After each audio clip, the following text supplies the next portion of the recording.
10 days to go, Pasko na po. In fact, ngayon pong alas 8, may mga nag-anticipated mass na mga bandang alas 5, alas 7 kanina. Well, meron ng simbang gabi anticipated po ngayong alas 8 dito sa neighborhood namin. Pero kahapon po, inanguna na pa akong kumain ng puro bongbong at saka bibingka. Ayan yung mga gusto mo mga sticky rice type. Yes. Tapos naisip ko, tas kanina steak yung kinain niya. Correct.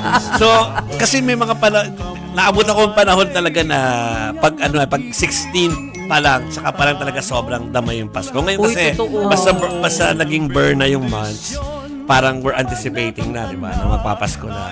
Pero, officially, start na talaga ng season. Kasi mamayang gabi na po yung simbang gabi. Simula ng Pasko.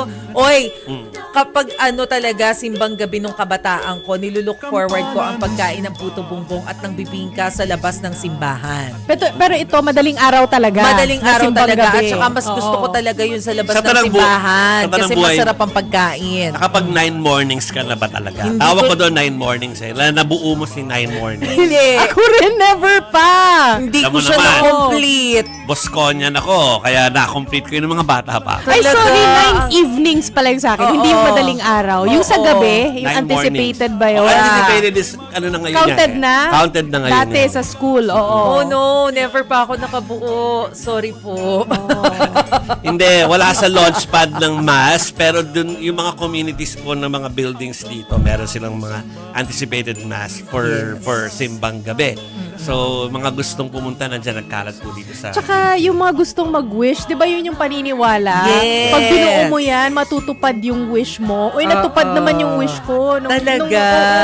Gusto ko maging boyfriend ko, yung college boyfriend ko. Naging boyfriend ko naman siya. Sunod ka naman. Okay.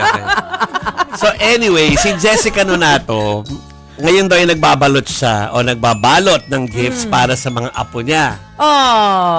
Ang cute. Paano naman yung mga hindi pa nakakapamilya? Like si Chiki, mukhang hindi pa. Ay, kasi mukhang hindi pa. Pamiling kaunti konti. over the Okay. weekend, pero hindi pa tapos.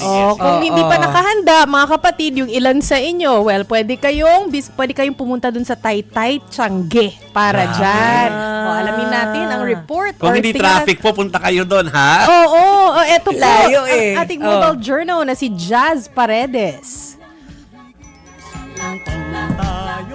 Naghahanap ba kayo ng perfect destination para sa inyong Christmas shopping pero swak sa budget? Baka ang Taytay Tiangge na ang para sa inyo. Ang dami ng mabibili at hindi rin mabubutas ang bulsa. Diyan kilala ang Taytay Tiangge.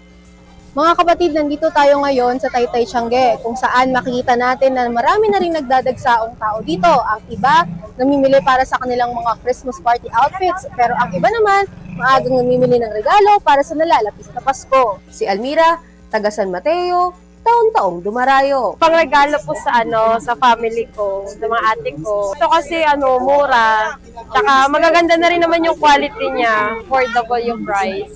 Ang mga senior high school students na ito mula Pasig, naabutan kong naghahanap ng susuotin para sa kanilang Christmas party. Bakit niyo po naisipang magpunta ngayon Christmas party? Magkakaroon po kami ng Christmas party ngayong sa Tuesday po, next week. So mamimili kayo ng outfit? Yes. May napamili na po ba kayo? Wala pa po eh. Nahanap pa lang eh. Ito talaga tampok dito mga pilihan. Kaya punta na kayo dito kung gusto nyo. Mas mura, di ka mapapamura. Magkano na nga ba ang mga presyo?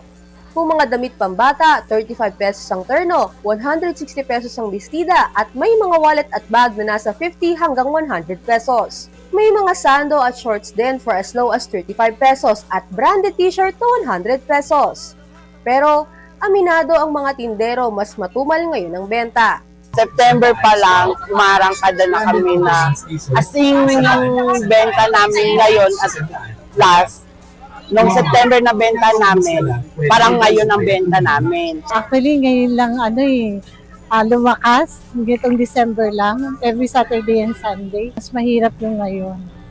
Siguro sa inflation na rin. Siguro sa hirap ng buhay, tapos ang taas pa ng bilihin, di ba? Kaya yun, hindi nila priority ang mga damit. Priority nila talaga food. Para sa mga nagbabalak pumunta dito, bukas ang Taytay Tiangge araw-araw ngayong Disyembre. I-check lamang ang Taytay Tiangge official Facebook page para sa eksaktong oras ng opening at closing hours ng bawat garment center. Habang bukas naman ang kanilang night market sa main pasilyo mula 7 p.m. hanggang 12 ng madaling araw. Magbaon lamang ng konting pasensya dahil mabigat ang traffic. Mga kapatid, Mobile Journal just para dispo hatid ang muka ng balita.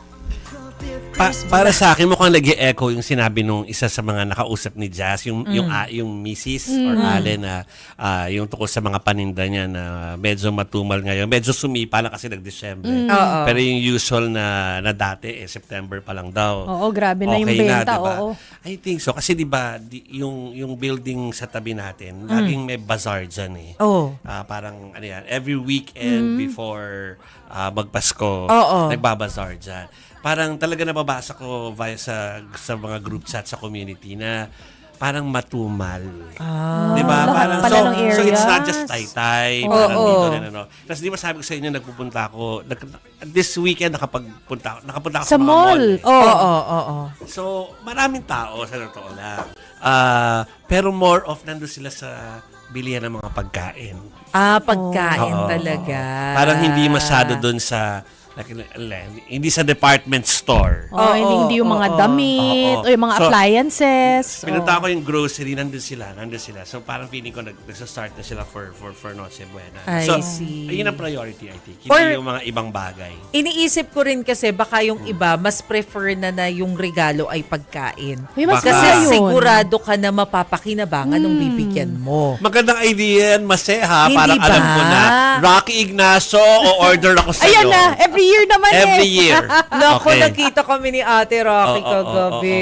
Hi, Ate Rocky. Correct. At Pero iniso- hindi masaya yung pinagkitaan Oo nga namin. daw. Oo. Ay, oo, Di pa nga nakita ako ko sa story mo. napupunta. Tapos naalala ko tuloy pati si Dale Dale De Vera. De Vera. Kasi di ba nagpadala ng cake yan dati dito. So, tinatanong ko sa kanya kung saan binili yun kasi naisip ko din na dahil pagkain nga gusto mo ibigay. Kasi pagka-pagkain talaga, si Dale ang tatanungin. Oo, si Dale talaga tinatanong. Alam niya talaga kung saan bibili ng masarap. Kapag ka-story, tinatanong ko sa kanya, taga niya sumagot. Pero ito dahil pagkain. Alam niya. Agad sumagot. Alam mo kanina may emergency text siya sa akin. Ano? Akala ko kung ano. Yung pala sasabihin niya lang sa akin, alam ko na kung saan tayo kakain. Alam Pagkain na May naman. nakainan siya. Kaya sabi ko, iba Basta talaga. pagkain. Basta pagkain. So, mga kapatid, basta let's try to enjoy this season, ha, mga kapatid. Alam nyo na yan kung saan nyo dadalhin yung medyo mahirap ang pera. So, basta alam nyo na kung saan nyo gagamitin, ha, mga kapatid. O, sa mga inaanak, ha, wag masyado. Huwag masyado mag-expect. Wag masyado. Huwag mataas ang expectations. Correct. Okay.